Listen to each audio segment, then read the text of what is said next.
Nagre-reklamo pa yung mga yun, nakikichismis na lang. Oh, bakit? Ano ba yan? Ang labo naman ng screenshot. Nagre-reklamo pa yung mga yun. Vice ganda, may paandar na naman sa issue ni Maris at Anthony. Sis, grabe ito. Sa It's Showtime kanina, may sinabi si Vice ganda na parang pasaring na naman sa issue ni Maris at Anthony. Ang labo naman ng screenshot. Ang sabi niya, may iba dyan nagre-reklamo pa kasi malabo daw yung screenshot. Diyos ko, hindi mo ba na-connect agad? Ang daming nagsasabi na yung viral post ng ex ni Anthony ang tinutukoy, yung screenshot ng secret convo daw ni na Anthony at Maris. Naku, ang daming na-gets agad ang tinutukoy ni Vice. Labo pa yung mga yan. Nakichismis na lang. Pasensya, next time, sige, mag-a-adjust kami.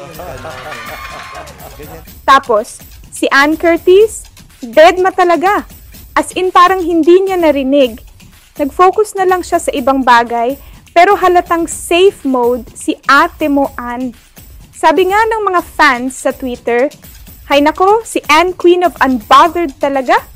Pero aminin, ang awkward ng moment na yun sa show.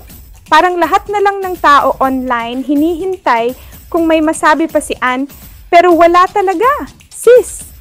Ayun, syempre nag-trending na naman ang issue. Ang daming nagchat-chat na parang may alam daw si Vice sa nangyayari. Tapos si Maris at Anthony, wala pa rin silang sinasabi.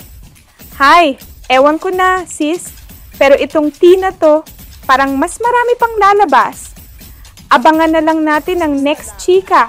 Mag-like, comment at subscribe ka na for more videos. Kayo eh.